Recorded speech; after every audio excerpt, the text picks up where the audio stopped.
Right, we have Dr. Boniface Chizea, a retired banker and top economics and business development consultant. He's joining us from Lagos studio. Thank you so much for being with us on News Night tonight. Well, let me quote Peter Obi here. He said the dollar has become the underground currency of the Nigerian economy. How much damage really is this doing to the Nigerian economy? Well, I think that it not be right, to ascribe the damage to the economy to dollar and rate of exchange of the dollar. The problem we have in the Nigerian economy that arises from dollar is dollar scarcity in the sense that we don't have production. So I don't think that's the problem. The problem we have in Nigeria is not because dollarization of the economy. It's part of the problem in the sense that most economic agents, they seek refuge in dollars. So you have the speculative demand of dollar, within the economy. So most people have surplus naira. They don't know where to put it. You put it on your bank account. Inflation rate at 26% approximately. You are losing value, and so most people want to say put it in a dollar. We've seen that it's safer in terms of the value if you put it in dollars. So that's exactly what is happening. So it might be right. It's not right for us to say, that dollar is a problem in the sense that we need to earn it, but because our appetite for importation is quite high. But I wouldn't want to ascribe the problem which the Nigerian economy has to dollarization. But it's part of the problem. But it isn't. It doesn't tell all the story. Chizea, since it's part of the problem, let's talk about that part of the problem, because we all recall in the early 80s how dollarization started back in the day in some parts of the world, specifically around the Hispanic area. But again, coming back to Nigeria, you've spoken about the value of the naira in comparison to the dollar. But again, let's talk about our daily businesses. We've seen airline operators, we've seen people who go to some embassies to the extent that locally, I'm talking about back home here in Nigeria, many of these businesses have started transacting such businesses in foreign currency. How much of a damage has that done to the Nigerian economy?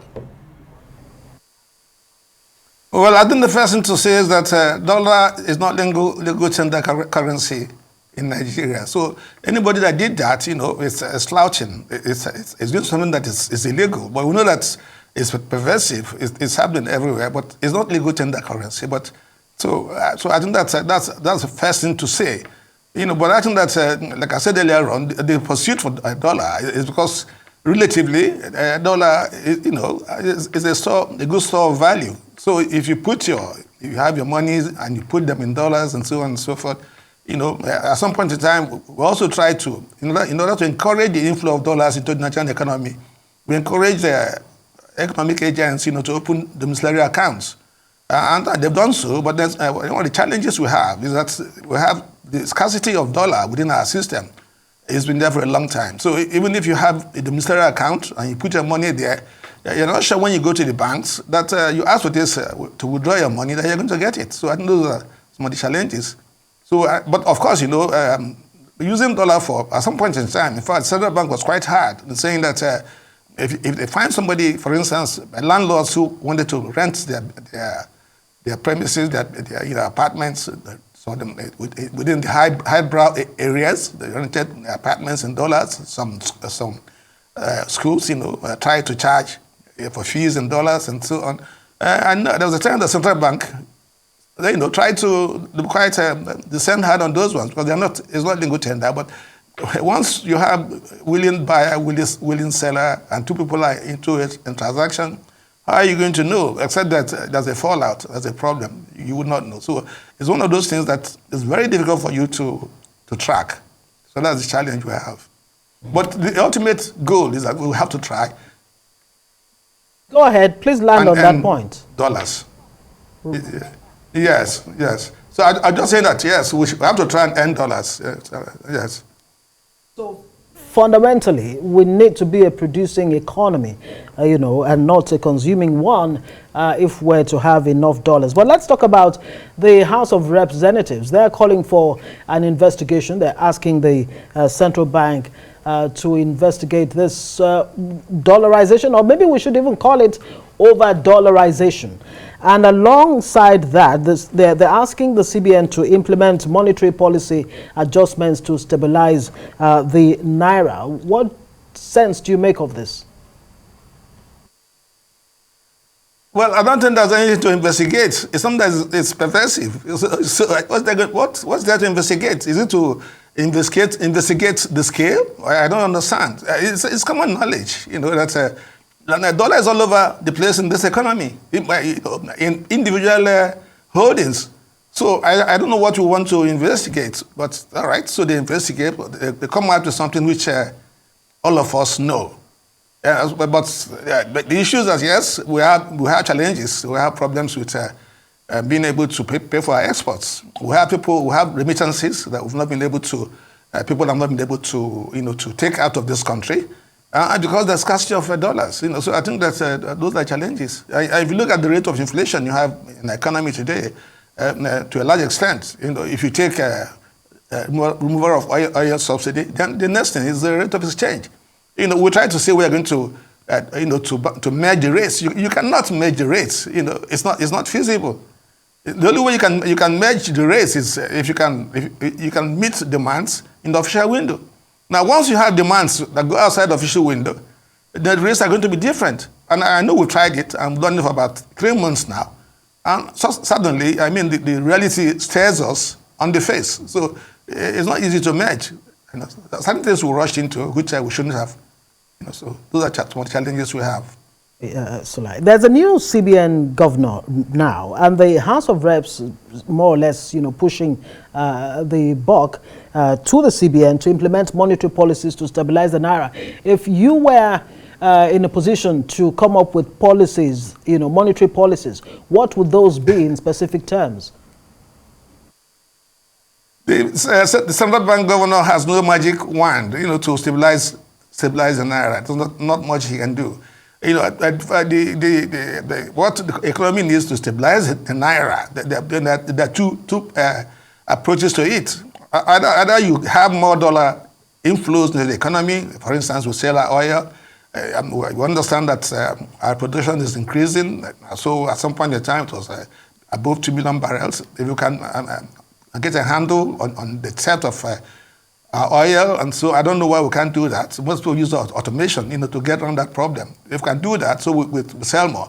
If we can get Dangote refinery, for instance, to start operation, then that will impact on the demand for foreign exchange. So approximately 30% of foreign exchange expenditure in this economy is due to importation of petroleum products.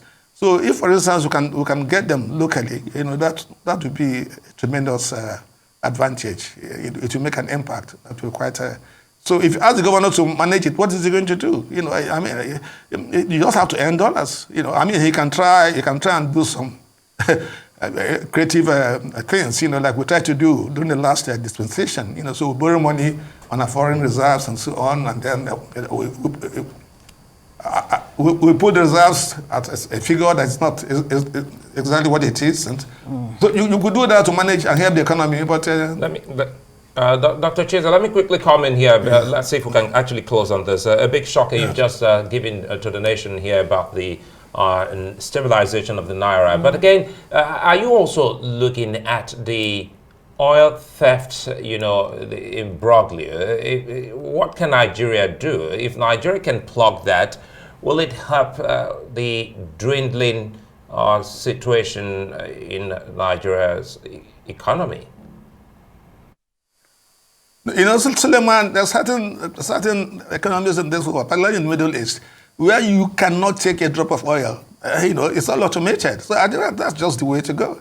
We have to get this automated. And I don't know why we're not doing that. So we keep on doing, lagging behind. Recently there was a report about, something that 7 people died who have been, operating,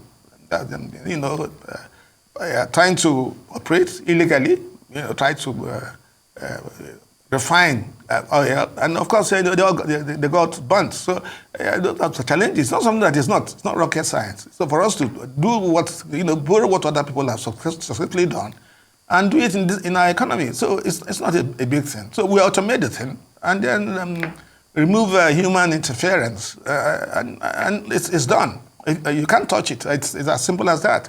So probably that's the way to go. So artificial intelligence, technology, and so on and so forth.